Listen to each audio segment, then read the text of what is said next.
I arrived at Hallowell House on a Tuesday in late January, when the light dies early and the cold makes your teeth ache. The drive up from Boston had taken 4 hours through corridors of birch and pine, the last 20 minutes on roads that hadn't seen a plow in days. My Civic fishtailed twice on the final climb. A dirt lane hemmed so tight by sugar maples that their branches scraped both sides of the car like fingernails on a chalkboard. The house appeared suddenly, as if the trees had been holding it back and finally relented. It was larger than I'd imagined, 3 stories of dark brick-stained rust red from a century of iron, leaching through the mortar, with a slate roof that shed snow in uneven patches and a wraparound porch sagging gently on the north side. What caught my eye immediately were the attic windows. 4 of them, evenly spaced across the top floor, each paned with glass the color of rubies. Even in the dying afternoon light, they seemed to glow faintly, warming the snow on the roof below them like embers in ash. I killed the engine and sat for a moment, hands still on the wheel. This was mine now. Or rather, it was mine to deal with. Great-aunt Miriam Hallowell, a woman I'd met exactly once at a funeral when I was 7, had left it to me in a will that bypassed 3 closer relatives and landed in my lap like a court summons. The accompanying letter from her estate lawyer had been brief. Ms. Hallowell felt you would understand the house's particular requirements. I didn't know what that meant. I still needed the fresh start badly enough not to care. My lease in Alston was up in 2 weeks. My freelance copywriting had dried to a trickle of SEO blog posts about ergonomic chairs. My father's medical bills, despite his death 8 months prior, still arrived with regularity. The choice was binary. Sell Hallowell House sight unseen for whatever a Vermont mansion with historical character and deferred maintenance might fetch, or move in, fix it up, and sell it properly in the spring. The romantic part of me, the part that still thought manual typewriters were charming, chose the latter. I grabbed my duffel and the file folder of estate paperwork and crunched through ankle-deep snow to the porch. The front door was painted black, the brass knocker shaped like a fist. It was unlocked. The lawyer had said the key would be inside, that Miriam's housekeeper had left everything in order before retiring to Florida the day after the funeral. I stepped into a foyer that smelled of lemon oil, old wool, and something faintly metallic, like the air before a thunderstorm. Hardwood floors stretched in every direction, dark and gleaming. To my left, a staircase curved upward, its banister carved with acorns and oak leaves. To my right, a parlor with furniture draped in white sheets. Straight ahead, a hallway led toward what I assumed was the kitchen, judging by the faint scent of something herbal, rosemary maybe, or thyme left too long in a drawer. The kitchen was enormous. Butcher block counters, a cast-iron stove that looked like it could heat a small ship, open shelving stacked with mismatched china, and on the wall near the pantry door, a brass servant's bellboard. I'd seen pictures of these in historical home magazines, Victorian-era communication systems, where pulling a cord in one room would ring a bell and move a needle on a board in the servants' quarters. This one had 8 labeled positions: library, north hall, nursery, winter room, parlor, study, dining, master. The needles were tarnished and still, the brass nameplates engraved in a spidery script. It was the kind of thing you'd pay extra for in an Airbnb listing. Authentic period details. I touched one of the needles lightly. It trembled under my fingertip and then settled. On the farmhouse table in the center of the kitchen sat 3 items arranged with deliberate precision: a tin bread box, rectangular, and painted cream with faded red trim, a brass key on a braided cord, and a folded letter, my name, Nate Ellison, written across the outside in fountain pen, the handwriting so precise it looked typeset. I opened the letter first. The paper was heavy, cream-colored, watermarked. Miriam's handwriting filled a single page, the lines ruler straight. "Dear Nathan, if you are reading this, you have chosen to come. I am grateful. Hallowell House does not forgive mistakes at night, and it has been without proper stewardship since my husband passed in 1989. You will find it clean, functional, and cold. The oil tank is full. The well is good. The septic was last pumped in 2018. If you intend to stay even briefly, you must practice restraint and exactness. The house has customs. They are not suggestions. You will find them enclosed. Read them carefully. Follow them without exception. Do not dismiss them as superstition. I have lived here for 63 years. I have earned the right to be believed. The breadbox key opens the attic if you ever require it. I do not recommend requiring it. Respectfully, Miriam C. Hallowell. I set the letter down and picked up the second item. A small card, about the size of a recipe card, made of stiff cream cardstock. The title, printed in the same spidery font as the bellboard, Read House Customs for Night below it, a numbered list, written in multiple hands, some in the same fountain pen as Miriam's letter, others in pencil, one in what looked like blue ballpoint. Annotations crowded the margins. I skimmed it quickly, then read it again more slowly. It was ridiculous. It was the kind of thing you'd find in a Reddit creepypasta or a tabletop RPG supplement. Rules for surviving the night in a haunted house, complete with ominous specificity and consequences left to the imagination. I almost laughed. Instead, I took a photo with my phone and texted it to my friend. Jenna in Cambridge. Vermont is LARPing me. She responded immediately. Burn it down and collect the insurance. I pocketed the key and the card and left the bread box where it sat. The house was cold, not freezing, but the kind of cold that sits in the walls and waits. I spent the next hour exploring. 12 rooms, not counting bathrooms, furniture under sheets, books on shelves, a library with a fieldstone fireplace and shutters that closed with iron latches. Upstairs, the bedrooms were spare and clean, the beds made with military corners. I chose the smallest, a guest room on the second floor with a view of the lane and a radiator that clanked when I turned the valve. I did not go up to the attic. The pull-down ladder was in the upstairs hallway, beneath a hatch secured with a hook latch. I stood under it for a moment, looking up. From somewhere above, I thought I heard a faint creak, the sound of weight shifting on old floorboards. The red windows, I assumed. Thermal expansion. Old houses breathe. By the time I unpacked and made a sandwich from the supplies I'd brought, the light outside had turned the blue-gray of deep winter dusk. I checked my phone, 6:47 p.m. I had no service, but the Wi-Fi router the lawyer mentioned was blinking in the study. I set up my laptop, answered 2 emails, and avoided looking at the house customs card I'd left on the kitchen table. At 8:30, I picked it up again. The first rule stared back at me. Bolt the front door before the bell on the church in town strikes 9. After that, use the kitchen door only. I looked out the kitchen window. Darkness had swallowed the lane. Somewhere in the valley below, a town I'd driven through without stopping, 2 gas stations, a post office, a white church with a steeple, existed. I couldn't see it from here. I couldn't see anything but trees and snow, and the faint starlight beginning to prick through the clouds. I told myself I'd humor it. The way you don't whistle in a theater, or the way you say bless you when someone sneezes even though you don't believe in souls escaping through nostrils. Polite, harmless, meaningless. At 8:57 p.m., I walked to the front door and slid the iron bolt home. It moved smoothly, well-oiled. I returned to the kitchen, poured myself a glass of water, and sat at the table with the card in front of me. At exactly 9 o'clock, a bell tolled in the distance. Faint, muffled by snow and miles, but unmistakable. 9 clear strikes, and as the final note faded, I heard something else, a soft click deep in the house's bones. I held my breath. The silence resettled. Then, from the servant's bellboard on the wall, a faint metallic tremor. I turned in my chair. The needle over the label marked nursery was moving, not swinging wildly, but shivering, as if someone on the other end of a very long string had given it the gentlest tug. I stared at it. My throat felt dry. The needle jumped once, a visible flick, and then stilled. I looked down at the card. Rule 2. If a bell on the servant's board jumps, go to the labeled room, knock once and say, "There is no service after dark. Leave at once." I laughed. It came out too loud, too sharp. But I stood anyway, because some part of me wanted to prove this was nothing.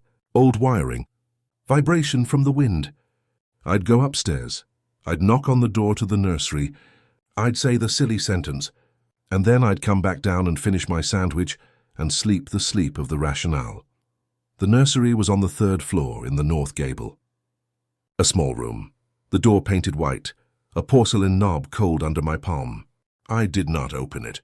I knocked once, the sound flat and dull. "There is no service after dark," I said. My voice sounded thin. I turned to leave. And from the other side of the door I heard a small chair scrape across the floor. I did not run. I walked, quickly. Back down the narrow stairs, back through the second-floor hallway, back to the kitchen where the lights were bright and the stove ticked with retained heat. I sat at the table. I put my hands flat on the wood. I did not look at the card. Outside, the wind picked up. The house settled around me, and I began for the first time to believe that Miriam Hallowell had not been speaking in metaphor. I didn't sleep that night, not well. I lay in the guest room bed, blankets pulled to my chin, listening to the house. Every creak became a footstep. Every groan of timber became something shifting its weight in a room I hadn't yet entered. At some point past midnight, I heard what sounded like distant birdsong, a bright, trilling melody that had no business existing in January in Vermont. I pressed my pillow over my head and counted backward from 100 until it stopped. When pale grey light finally seeped around the curtains, I felt hollowed out, wrung dry.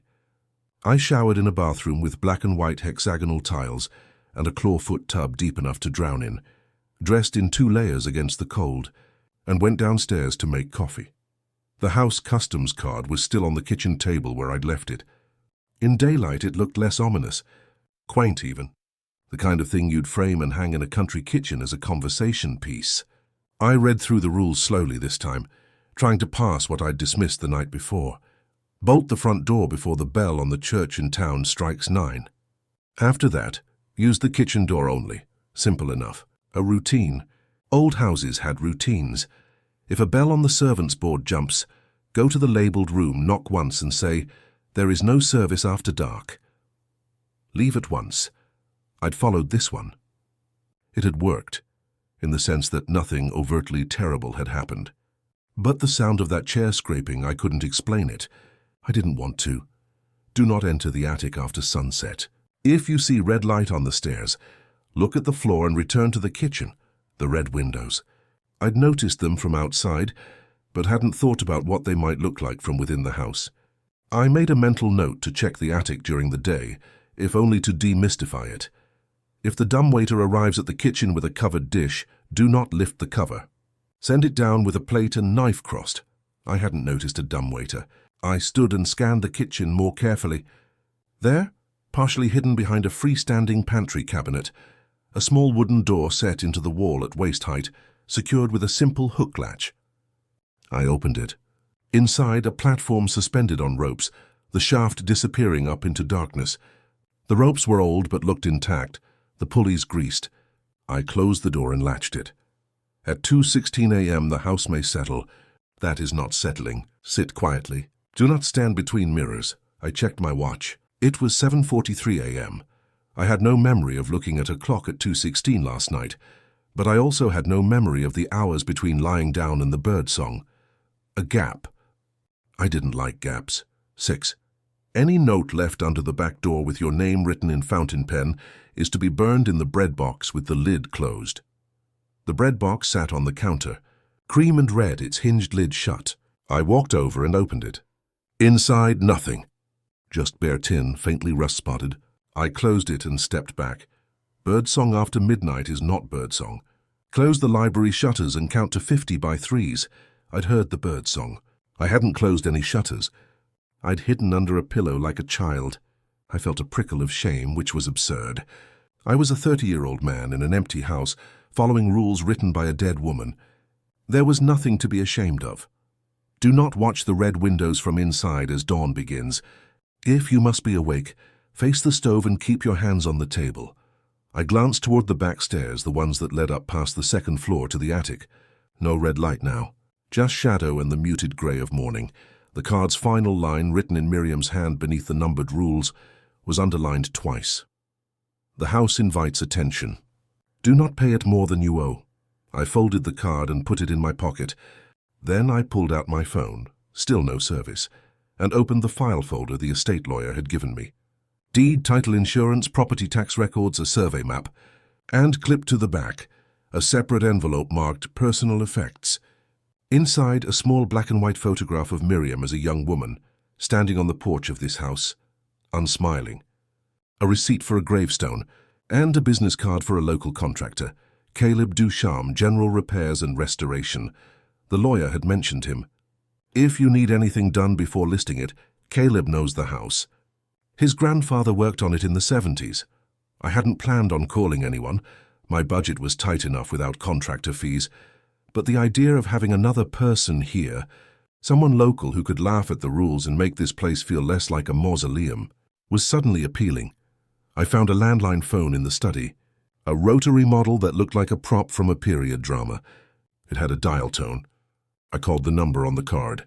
Caleb answered on the third ring, his voice easy and unguarded. Ducharme. Hi, this is Nate Ellison. I inherited Hallowell House. The lawyer said you might be able to... Oh, sure. Yeah, Miriam's place. Heard it went to family. You up there now? Yeah, just got in yesterday. How's she looking? The house? Cold but intact, I think. I'm not really sure what I'm looking at, to be honest, he laughed. I'll come by tomorrow if the roads are decent. Give it a once-over. Let you know what's cosmetic and what's urgent. Sound good? Yeah, that'd be great. Fair warning, though, he said, and his voice took on a tone I couldn't quite read. Amusement, maybe, or something adjacent to it. That house has got a reputation. Miriam was well particular. You find any weird notes or lists lying around, just toss 'em. Old folks invent rituals to boss a house that already owns them. I felt the card in my pocket, its edges sharp against my ribs. Yeah, I said. I'll keep that in mind. We agreed on a time and I hung up. The house felt warmer somehow, knowing someone else would be here soon. I spent the rest of the morning exploring in daylight, mapping rooms, checking windows, taking inventory. I found the library shutters Miriam had mentioned, heavy iron-latched panels that folded out from recesses in the walls, solid enough to stop a bullet. I tested them. They moved smoothly. In the pantry, wedged between a shelf of preserves and a bin of root vegetables that were far fresher than they should have been, I found a ledger. Cloth-bound, the cover water-stained, I opened it. The first pages were grocery lists, written in Miriam's hand, dated as far back as 1957. Flour, sugar, lamp oil, salt.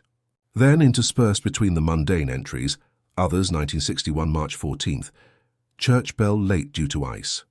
Locked front door at 8 instead. Successful 967 November 2nd. Forgot library shutters. Heard the song until dawn. Did not look. 1978 October 9th, Caleb D's grandfather opened the wrong door. He will not return. I flipped forward. More entries, more dates, more terse observations. On a page dated 1989, in a shakier hand, Henry died this morning. The house was quiet. I think it knew. And then years later, near the back 2019, January 6th, Breadbox Works. Do not tarry when burning. Lid must stay closed. I closed the ledger and put it back. My hands were shaking slightly. I didn't know if it was the cold or something else. By late afternoon, I'd convinced myself that I could handle one night following the rules exactly. A test. If nothing happened, I'd know it was coincidence and old plumbing. If something did happen, I'd know that Miriam Hallowell had been trying to help me. At 8:55 p.m., I bolted the front door. At 9:00, the church bell tolled, faint and clear. The house clicked in response, a sound like a lock catching. At 9:04, the servants' board trembled. The needle over library jumped. I climbed the stairs, my heart a drum, and knocked once on the library door. There is no service after dark. Silence. I turned and walked back down. At 11:37, I heard the birdsong. Bright liquid, impossibly cheerful. I went to the library, closed the shutters from inside, and counted to 50 by threes, 16, 19, 22. The song stopped at 46. At 2:16 a.m., I was sitting at the kitchen table, hands flat on the wood, when the house began to settle. It wasn't settling. I knew that now. It was something moving through the bones of the structure, a presence distributed across beams and joists, stretching. I did not stand. I did not look at the darkened reflection of the windows. I counted my breaths until the sounds stopped. At dawn, I faced the stove, my back to the stairs, until the grey light turned gold. I had followed every rule. And I was still alive. Caleb Ducharme arrived the next afternoon in a pickup truck, the color of dried mud, chains rattling on the tires. He was maybe 35, broad-shouldered, with the kind of permanent stubble that suggested he shaved once a week whether he needed to or not. He wore Carhartt overalls over a thermal shirt and shook my hand with a grip that assumed I'd done manual labor at some point in my life. I had not, Nate, right? Hell of a place you got. It's something, I agreed. He stomped snow off his boots on the porch and followed me inside. I'd spent the morning trying to make the house look lived in, putting away dishes, folding the sheets on the furniture in the parlor, turning on lights in the darker hallways. It still felt like a museum. Caleb walked through the rooms with the ease of someone who'd been here before, running his hand along windowsills, checking the radiators, peering up at the ceiling medallions. Paint's holding up. That's good. Roof's got another 10 years if you don't let ice dam. The furnace is older than both of us combined, but if it's running, don't mess with it. I followed him, taking notes on my phone. In the kitchen, he stopped in front of the servant's bellboard and grinned. Oh man, I forgot about this thing. My grandfather used to talk about it.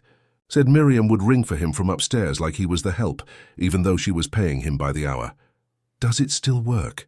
I asked, trying to keep my voice neutral. Probably. It's just wire and gravity. Old tech's reliable. He tapped one of the needles, North Hall, and it wobbled. You could sell this to an antique dealer for a couple $100. People love this Downton Abbey shit. I thought about the needle jumping last night. I might keep it. Your call. He moved toward the back stairs, the ones that led to the attic. I felt my stomach tighten. What's up there? He asked. Attic, I haven't really... Mind if I look? Attics tell you if you've got water or critters? Sure, I said, because I didn't know how to say no without sounding insane. He pulled the hatch open. It descended on a folding ladder and climbed up. I heard his boots thud across the joists. Jesus, it's bright up here, he called down.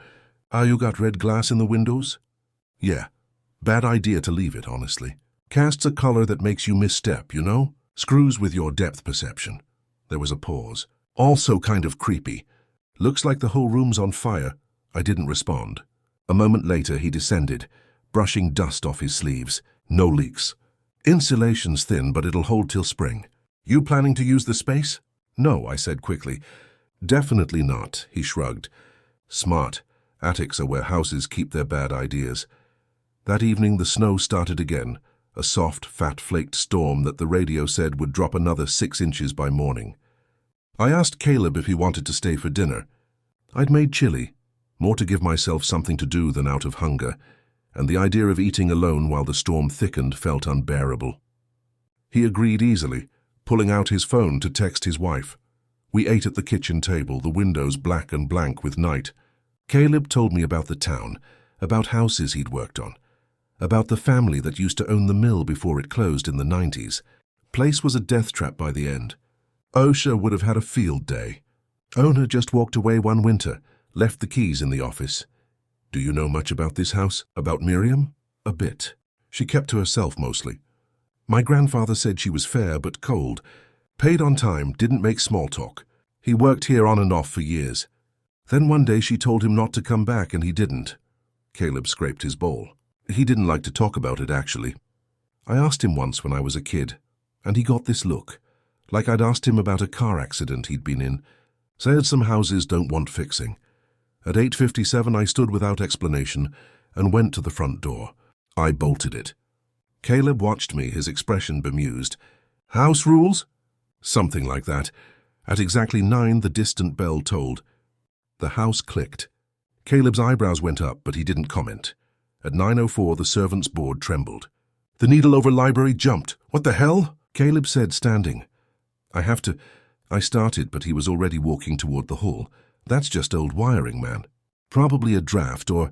I caught up to him at the library door. Wait, just... Let me, he stepped back, hands raised in mock surrender. Okay. Your house. I knocked once on the door. There is no service after dark. Caleb snorted. Are you serious right now? From inside the library, a shutter banged open. Wind, a draft. Then, unmistakably, birdsong poured through the crack in the door. Sweet, liquid, layered. A chorus of thrushes and warblers, the kind of sound you'd hear in a spring forest, not a January night in Vermont. Caleb's smile faded. I pushed past him, opened the door just wide enough to reach the shutters and slammed them closed. I started counting aloud, 3, 6, What are you doing? Caleb's voice had lost its easy confidence. Counting.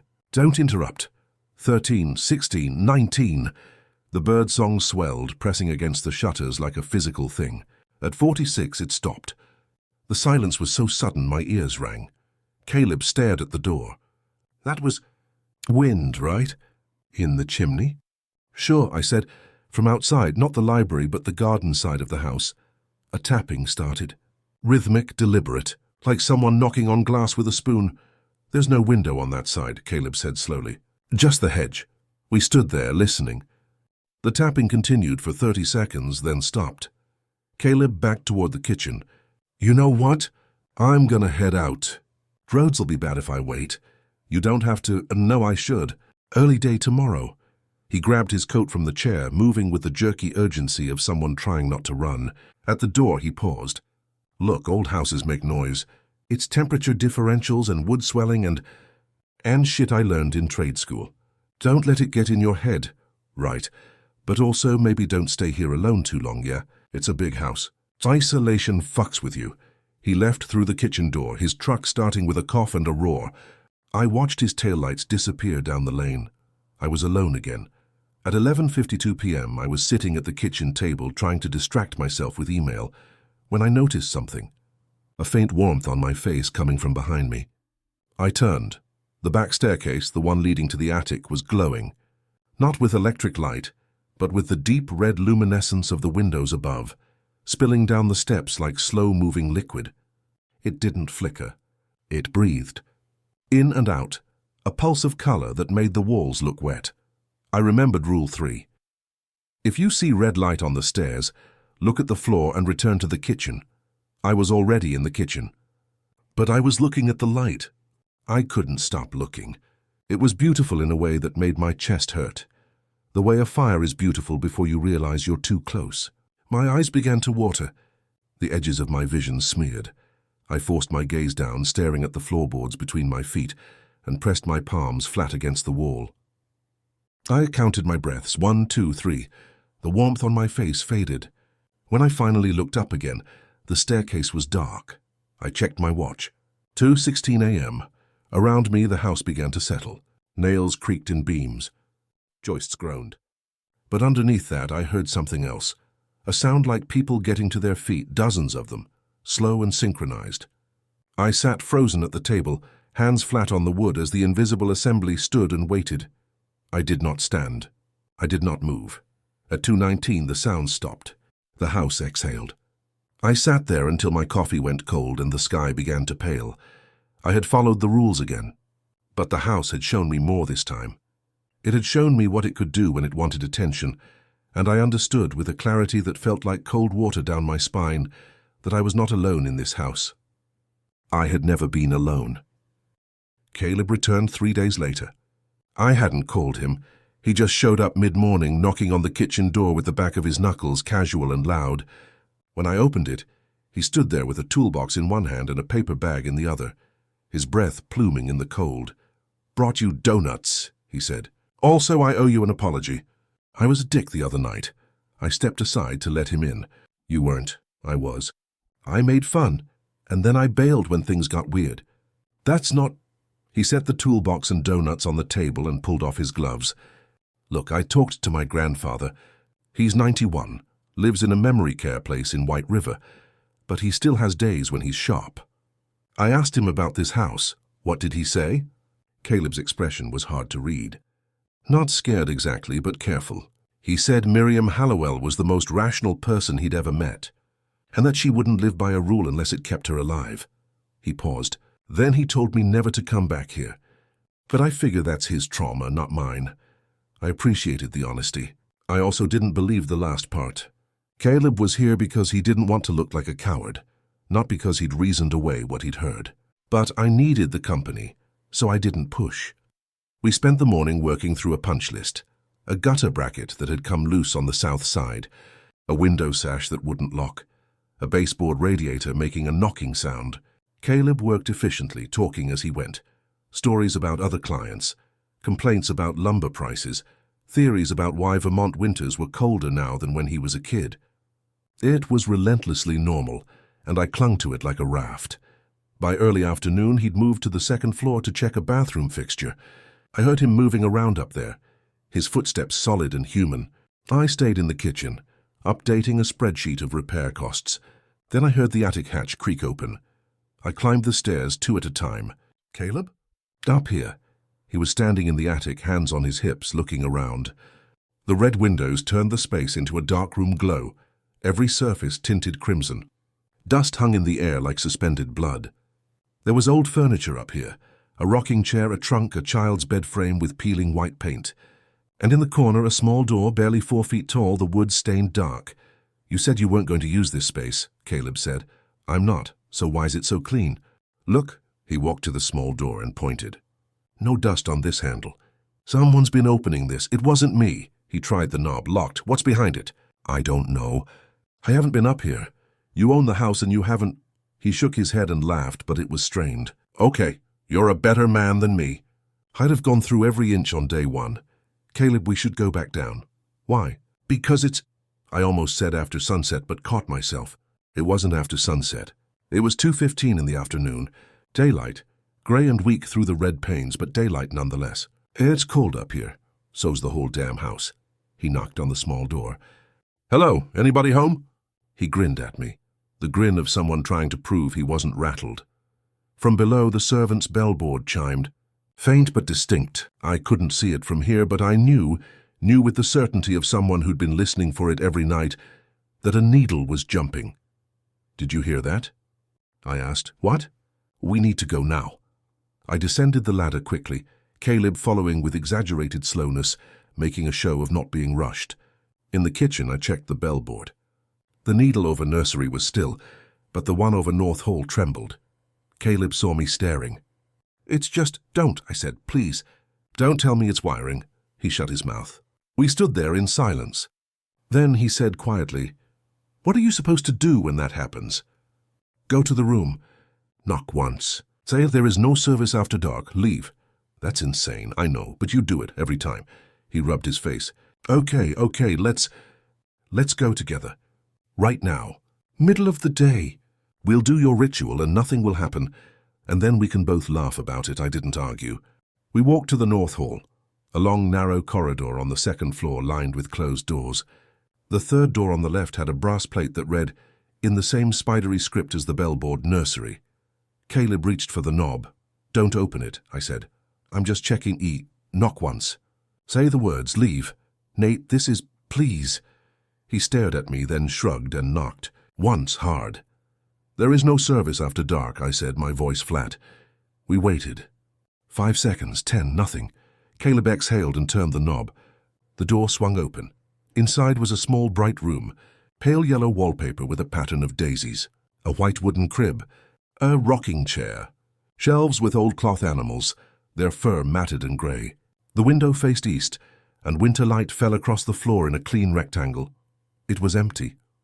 Completely empty. Caleb laughed, a short bark of relief. See, nothing. Just an old... The window slammed shut. We both jumped.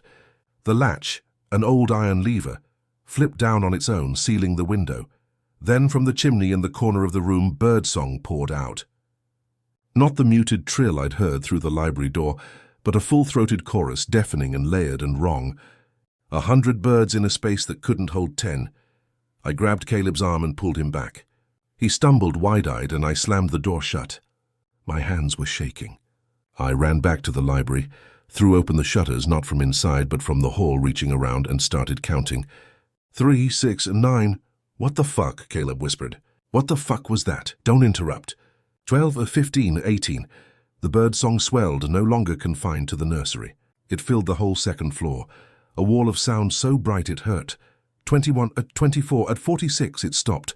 Caleb was leaning against the wall, breathing hard. That wasn't wind. That wasn't fucking wind. No. And you've been dealing with this every night?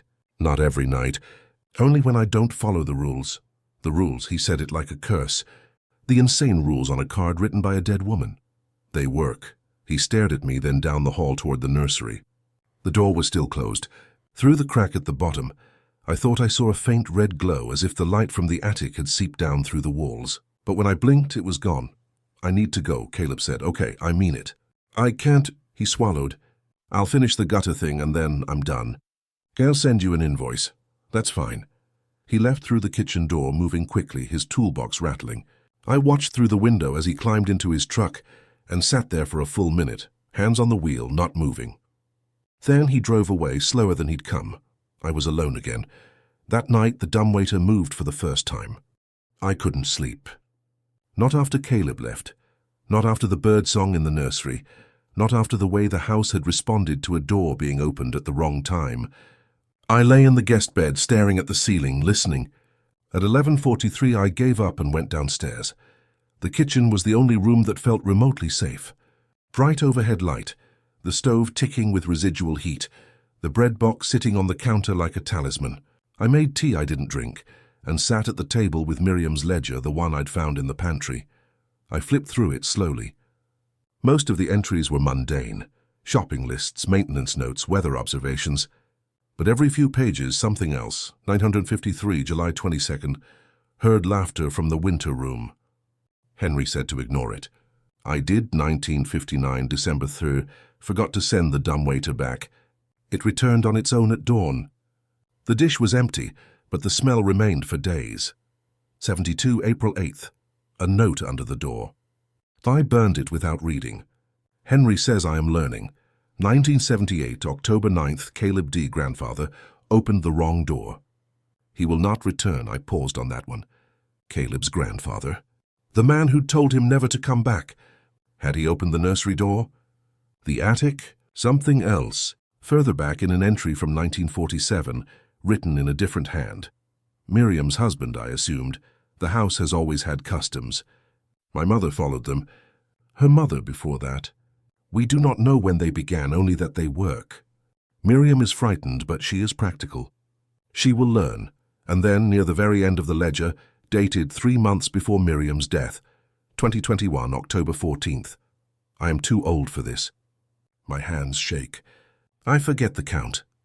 The house is patient, but I am not. I have named Nathan as heir. He is rational. He will either follow the customs, or he will sell. Either way I will have tried. I closed the ledger and pressed my palms against my eyes. Rational. That's what she'd thought of me. The nephew she'd met once, who'd asked polite questions about her garden, and thanked her for the lemonade and never followed up. She'd left me this place because she thought I could handle it. I wasn't sure I could. At 1:12 a.m. the dumbwaiter creaked. I froze.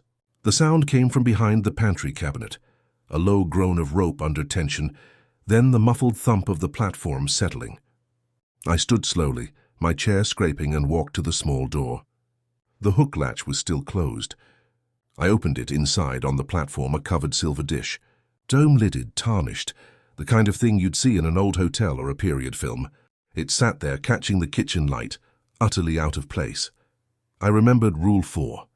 If the dumbwaiter arrives at the kitchen with a covered dish, do not lift the cover. Send it down with a plate and knife crossed. My hands were shaking. I didn't want to touch it. I didn't want to be near it.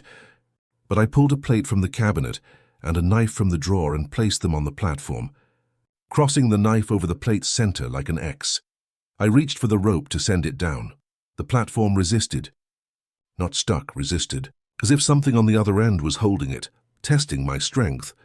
I pulled harder, my arms trembling, the rope burning my palms. The platform dropped an inch, then another. Then suddenly the tension released and it plummeted, the rope singing through the pulleys. It stopped with a crash somewhere below, or above, I couldn't tell. The shaft swallowed sound. I waited. 5 minutes, 10. Then slowly the platform began to rise again. I didn't touch the rope this time. It came up on its own, smooth and deliberate, until it settled back at kitchen level. The plate and knife were gone. The dish was gone. In their place, nothing. But the kitchen smelled faintly, nauseatingly, like lake water. And underneath that, something sweetly spoiled, like fruit left too long in the sun. I closed the dumbwaiter door and latched it. I sat at the table, breathing through my mouth until the smell faded. At 2:16 a.m. the house settled. I sat quietly, hands flat, not standing, not looking at the dark windows or the servants' bellboard or the staircase that led to the red-lit attic. I counted my heartbeats until the sounds stopped. I did not sleep that night. When dawn came, grey and soft through the windows, I faced the stove until the light turned ordinary. Then I got dressed, grabbed my keys, and drove into town. The town was called Westfield, though the signs along Route 7 just called it Historic Village Centre, as if history were its primary industry now that the mill was gone. There was a gas station, a general store with a faded Coca-Cola sign, a white church with a steeple and a bell, and a post office in a brick building that looked like it had been built during the Eisenhower administration and never updated. I parked in front of the post office. So I had no mail to send, no package to retrieve, but I needed to talk to someone, anyone, who might know about Hallowell House without thinking I was insane. In small towns, the postmaster knows everyone. It's a rule as reliable as any on Miriam's card. Inside, the air smelled like floor wax and old paper. A woman stood behind the counter sorting envelopes with brisk, mechanical efficiency. She was maybe 60, thin and tall with forearms that looked like they'd spent decades lifting feed sacks or splitting wood. Her name tag read A. Prynne. I approached the counter. "Hi, I'm Nate Ellison. I just moved into Hallowell House," she said without looking up. "I know, Miriam's great-nephew. Yeah, how did you... small town. Also, you look like your father. He came through here once, years ago, looking for Miriam. Didn't stay long." She finally looked at me, her eyes pale grey and unreadable. "You filing a change of address?" "I hadn't thought about it yet. You planning to stay?" "I don't know." She nodded as if that were the only sensible answer and handed me a form. "Fill this out if you decide." "No pressure." She went back to sorting mail. After a moment she added, "How's the house treating you?" The question was casual, but the way she asked it wasn't. I hesitated. "It's got its quirks. Customs," she corrected, her voice soft. Miriam called them customs, not superstition. "Not quirks. Customs are how you keep company without being devoured." I set the form down. "You knew her?" Everyone knew Miriam. Not many understood her. She kept things running for 60 years up there. "That's not luck. Running how?" Mrs. Prynne stopped sorting. She looked at me directly, and I realized her eyes weren't just pale. They were tired, the kind of tired that comes from watching things you can't explain and choosing not to look away. "You've been following the card." "Yes." "Every rule?" "Every rule." "Good. Don't stop. Don't get comfortable. Don't start thinking you figured it out." She pulled a small notepad from under the counter, wrote something in cramped handwriting, tore off the page, and handed it to me. 2 more. She didn't write these down because she thought they were obvious. "They're not," I read the note. "If a lamp in a room you didn't enter is lit, turn it off from the hall. Don't step over the threshold to touch the switch. If someone you love knocks from the back path after the plow has passed, ask them what the weather was on your 12th birthday. If they answer it's not them." I looked up. "What do you mean it's not them?" "I mean what I said." She went back to sorting mail, her hands moving with the same steady rhythm. "The house invites things. Most of them are harmless if you don't engage. Some of them study you. They learn what you want to hear, what you want to see, and then they use it. That's insane?" She smiled faintly. "Yeah, Miriam thought so too at first. But she learned. You will too, or you won't. Either way, don't expect me to explain it better than she did." I folded the note and put it in my pocket next to the house customs card. "What are the red windows for?" Mrs. Prynne paused, her hands stilling over a stack of catalogues. She didn't look at me. "Telling." "Not seeing." "Telling what?" "When you're about to make a mistake. The light gets warm. Feels good, doesn't it? Makes you want to look. That's the point. People who look too long at dawn, when the light's strongest, they start thinking the house is beautiful, start thinking it wants them. By the time they realize it doesn't, it's too late. Too late for what?" She finally looked at me again, and her expression was something close to pity. "To leave." I left the post office with more questions than I'd arrived with, but also with a strange sense of relief. I wasn't crazy. Or if I was, at least I wasn't alone. On the drive back, snow began to fall again, light aimless flakes that melted on the windshield. The road climbed through the sugar bush, the trees leaning in close, and when Hallowell House appeared at the end of the lane, its red attic windows glowing faintly in the grey light, I felt something I hadn't expected. I felt like I was coming home. I hated that feeling. 3 days passed. I followed the customs exactly. Bolted the front door before 9. Answered the bells. Closed shutters. Sent back the dumbwaiter when it arrived. Twice more, both times with covered dishes I didn't look at. They're at 2:16 each morning. I sat at the kitchen table and listened to the house shift and creak and exhale, and I did not stand. The isolation was starting to fray me. I hadn't spoken to anyone since Mrs. Prynne. Caleb didn't call. Jenna stopped responding to my texts after I tried to explain what was happening, and she assumed I was joking. The Wi-Fi was slow, the cell service non-existent. The house was warm and clean and utterly oppressively silent during the day. At night it was something else. On the fourth night I woke at 11:43 p.m., too precise to be natural. I lay there staring at the ceiling, waiting for a sound that would explain why I was awake. Then I heard it, a soft scrape like paper sliding on wood. I got up and went downstairs. In the kitchen, a folded note lay on the floor just inside the back door. I turned on the overhead light. My name was written on the outside in fountain pen, the capital N looped and precise in a way that looked exactly like Miriam's handwriting. I picked it up with shaking hands. Rule 6 roared in my memory. Any note left under the back door with your name written in fountain pen is to be burned in the bread box with the lid closed. But I didn't burn it. Not yet. I unfolded it. The message inside was short, written in the same careful script. Bring the ledger to the attic. I'll show you which pages to keep. I read it 3 times. It was her. It had to be. The handwriting, the phrasing, the way she'd signed it with just an initial. And the idea, God, the idea that Miriam might still be here, might still be trying to help me navigate this place, was so desperately appealing that I almost believed it. I looked at the bread box, then at the note, then at the pantry, where Miriam's ledger sat on the shelf. From the servants' bellboard, 2 needles jumped at once, Nursery and North Hall. The brass trembled. I stared at them, my chest tight. I thought about Mrs. Prynne's words. They learn what you want to hear, what you want to see. What did I want? I wanted guidance. I wanted someone to tell me how to survive this. I wanted my great-aunt, whom I barely knew, to reach across death and make this place make sense. But Rule 6 was clear, and Miriam herself had written it. I walked to the bread box, opened the lid, and set the note inside. My hands were shaking so badly I almost dropped the matchbox. I struck a match, touched it to the corner of the note, and watched the paper curl and blacken. The flame caught quickly, spreading across the ink, consuming my name and the words beneath it. I closed the lid before the smoke could escape. The bread box hummed. It was a low, resonant sound, almost like a tuning fork, and it lasted only a second. But I felt it in my teeth. The kitchen grew colder. Not gradually, instantly, as if a window had been thrown open. My breath misted. The overhead light flickered, and from somewhere outside I heard footsteps in the snow, slow, deliberate, circling the house. I stood frozen at the counter, my hand still on the bread box. The footsteps stopped. Then faintly I heard a voice. A woman's voice, low and frustrated. "Why won't you let me help you?" It sounded like Miriam. It sounded exactly like Miriam. I pressed my palms over my ears and counted to 50 by 3s. When I stopped, the voice was gone. The kitchen was still cold, but the presence, whatever it had been, had withdrawn. At 2:16 a.m., the house settled.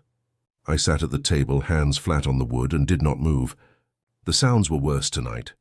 Not just creaking, but something heavier, like furniture being dragged across floors in rooms I couldn't see. At one point, I heard a child humming a tune I half recognized from an old family video my father had shown me once. I did not stand. I did not look toward the sounds. I counted my breaths until they stopped. When dawn came, I faced the stove until the light turned ordinary. Then I sat there for another hour, too exhausted to move, and let the morning creep in through the windows. I had passed the test. I had followed Rule 6. But I'd also learned something I didn't want to know. The house could offer me things I wanted, and it would keep offering again and again until I was weak enough to take them. The storm came 3 days later, a nor'easter that turned the sky the color of old bruises and began dumping snow at a rate the radio said was historic. By noon, the lane was impassable. By evening, the drifts were waist-high. I was alone, cut off, with no way in or out until the plow came through. If it came through, I spent the afternoon preparing. I brought extra wood in from the covered pile on the porch. I filled pots with water in case the pipes froze. I checked every latch, every lock, every rule on the house customs card. I read Miriam's ledger again, cover to cover, looking for something I'd missed. Some final instruction, some trick that would make the night easier. I found nothing new. Just the same terse observations, the same warnings. On the last page, her final entry, 2021, November 29th. I am tired. But the house is not. It never is. At 8:57 p.m., I bolted the front door. The wind was howling now, rattling the windows, driving snow against the glass in waves. At 9 p.m. the church bell tolled, faint, almost swallowed by the storm, and the house clicked in response. I sat at the kitchen table with the house customs card in front of me, a pen in my hand, and waited. At 9:03, every needle on the servant's bellboard jumped at once. I stood slowly, my heart hammering. Library, nursery, north hall, winter room. All 4 needles trembling and swinging. I'd never seen more than one at a time. I started with the closest. Winter room, a small parlor off the main hall I'd only entered once to check the radiator. I knocked once. There is no service after dark. I didn't wait. I moved to the library, knocked, repeated the phrase. Then the north hall. Then upstairs to the nursery, my legs shaking by the time I reached the 3rd floor. Knock, sentence, leave. I was halfway down the stairs when I heard the dumbwaiter groan. I ran to the kitchen. The small door was open. I knew I'd latched it, and the platform had descended carrying a covered silver dish. I grabbed a plate and knife, crossed them, and shoved the platform down. It resisted.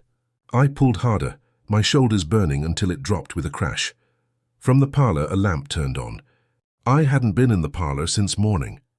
I ran to the doorway and reached around the frame, flipping the switch off without stepping inside. The room went dark. Through the windows, headlights appeared on the lane. Impossible. The lane was drifted shut and I heard an engine idling. Then, from the library, birdsong. I sprinted to the shutters, slammed them closed and started counting. 3, 6, 9. My voice cracked. The birdsong was deafening, layered. 1,000 throats singing at once. 12, 15. The servant's board chimed again. I glanced back. Nursery. The needle was shaking so hard it blurred. 21, 24. The back staircase began to glow. Red light, thick and warm, spilling down the steps like syrup. I turned my face toward the floor, squeezed my eyes shut and kept counting. 27, 30. A knock at the kitchen door. 3 measured raps. Buddy? Caleb's voice muffled by the storm. Hey, it's me. Can I come in? I shouldn't have bailed on you. I stopped counting. My breath caught. 43, 44, Nate, please. I'm freezing out here. 46. The birdsong stopped. The red light faded. I opened my eyes. The kitchen was bright and normal and empty except for me. The knock came again. Come on, man. Let me in. I walked to the door. My hand hovered over the knob. I wanted to open it. I wanted company, warmth, another human being in this house so badly that my chest ached. Instead, I pressed my palm flat against the wood and said, voice shaking, "What was the weather on my 12th birthday?" A pause, then casually, "Snow, Vermont, right?" My 12th birthday, August. A sticky, humid day in Brookline. We'd gone to the beach. I'd gotten sunburned. Rain, I whispered. You said rain once. You told me about mud-season baseball. Silence. Then, from the other side of the door, something that wasn't quite a laugh. It was too flat, too mechanical. Close, the voice said. But not quite me. The headlights outside slid away, moving laterally across the snow without tire tracks. The knock didn't come again. I backed away from the door and sat at the table. My hands were shaking so badly, I had to press them flat to stop them. The servant's bellboard was still, all needles hanging limp. The house exhaled around me, a long, slow release like satisfaction. At 2:16 a.m. the settling came, the usual creaks and groans, but tonight there was something else underneath. A single set of footsteps on the floor above, moving from the nursery to the attic stairs, and then stopping. I sat with my hands on the table and did not stand. I did not look up. I counted my heartbeats until the sounds faded. At dawn the red windows glowed softly, their light reaching down into the kitchen, warming the air. I wanted to look. I wanted to see what they were showing me. Instead, I faced the stove, hands flat on the table, and waited until the light turned ordinary. When I finally stood, my legs were numb. The storm had passed. The house was silent. I had survived. The plow came through 2 days later. A town truck with chains on the tires and a blade the size of a garage door, pushing snow into banks that turned the lane into a canyon. The driver, a man I didn't recognize, paused at the end of my driveway and gave a single wave. I waved back from the kitchen window. He didn't linger. Caleb called that afternoon. His voice was tight, apologetic. "Hey, I wanted to check in. You okay up there?" "I'm fine." "Good, that's good." A pause. "Look, I don't know what happened the other night, the night of the storm, but I had this dream. I was driving up your lane and I was knocking on your door and—" He trailed off. "Never mind. It was just a dream." "Yeah," I said. "Just a dream." He didn't ask to come back. I didn't invite him. I spent the next week settling into a routine. It wasn't comfort exactly, but it was rhythm. I followed the customs every night without fail. I stopped questioning them. I stopped looking for explanations. The house worked according to rules I couldn't see, and as long as I respected them, it allowed me to live here, but I wasn't passive. I'd learned from Miriam's ledger that survival required documentation, exactness. So I took the house customs card, now soft at the edges from handling, and added new lines in careful block letters. If a lamp in a room you did not enter is lit, switch it off from the hall. Do not cross the threshold. 10. Questions at the door must ask for a memory with a date. The house remembers wrong on purpose. If you feel you've earned a look at the red windows at dawn, you have not. I tucked the card back into the bread box and closed the lid gently. On the final page of Miriam's ledger, beneath her last entry, I added my own 2025. February 8th, the house tested me, I passed. Exactness is mercy. I could have left. I could have listed the property, accepted the first offer, and walked away with enough money to start over somewhere warm and flat and entirely explicable. But I didn't. I ordered firewood. I fixed the loose gutter bracket Caleb had left unfinished. I scraped ice from the porch steps and salted them. I wrote a lease agreement with myself, tenant and landlord, both my name, and filed it in the study with the rest of Miriam's papers. I was keeping company with the house. And the house, in its own inscrutable way, was keeping company with me. At night I still heard things, footsteps in empty rooms, the faint hum of the dumbwaiter moving between floors, the occasional scrape of a chair in the nursery. But the servants' bellboard stayed mostly still. The birdsong didn't return. The red windows glowed faintly at dawn, and I faced the stove until they dimmed. I dreamed sometimes, dreams of the attic, of the small locked door in the corner, of the red light turning toward me like an eye. But in the dreams I never looked back. I kept my gaze on the floor, my hands on the table, and I woke up whole. 6 weeks after I moved in, I received an email from a distant cousin I'd only met at weddings. She'd heard about the inheritance and wanted to visit. Vermont in winter sounds magical. She wrote, I replied with the address, directions to the town, and a single line of instruction. Arrive before 9. I didn't explain why. I didn't warn her. If she ignored the instruction, I'd send her away. If she followed it, if she knocked at 8:45 and stepped inside before the church bell tolled, then maybe I'd tell her about the customs. Maybe I'd show her the card. Maybe I'd teach her to count by threes, or maybe I'd just let her stay one night and see if she heard the things I heard. At the first thaw, something changed. I was in the study updating a spreadsheet of repair costs when the servants' bellboard chimed. Just once I looked up. The needle over winter room had jumped and settled, but when I went to the room and knocked, there was no answer. No sound, just silence. I returned to the kitchen.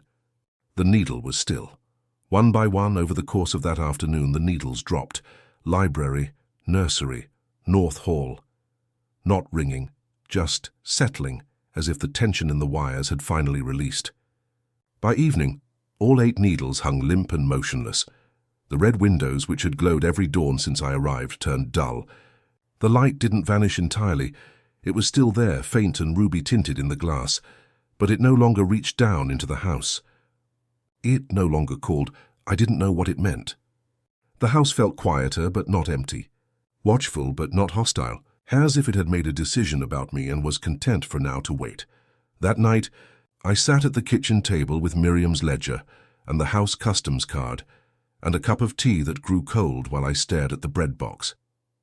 I thought about her, About 63 years in this house, following rules she hadn't written, keeping company with something she couldn't explain. I thought about the cost of exactness, the weight of attention paid in small, relentless increments. I thought about the fact that I was still here, and I realized, with a clarity that felt like cold water down my spine, that I wasn't leaving, not because I couldn't, but because I'd learned the house's language, and it had learned mine. I opened the bread box and placed the house customs card inside, next to the brass key I'd never used. Then I closed the lid and walked upstairs to bed. The house settled around me as I climbed the stairs, not the eerie settling of 2:16 a.m., but the ordinary creak of wooden nails adjusting to the cold. It sounded almost peaceful. In my room, I pulled the curtains closed and turned off the light. I lay in the dark, listening to the wind in the maples and the distant hum of the furnace, and I felt something I hadn't felt in months. Safe. It was a lie, of course. The house wasn't safe. It was a covenant, a bargain, a set of rules that allowed me to survive as long as I kept paying attention. But it was a lie I could live with. As I drifted towards sleep, I heard, faint and far away, the sound of a rocking chair moving in the nursery. Back and forth, slow and rhythmic and patient. I didn't get up. I didn't knock. I didn't say the words. I just listened until the sound faded and the house went still. And in the morning, when I woke to grey light and melting snow and the ordinary sounds of a Vermont march, I went downstairs and made coffee and sat at the kitchen table with my hands flat on the wood, waiting for whatever came next.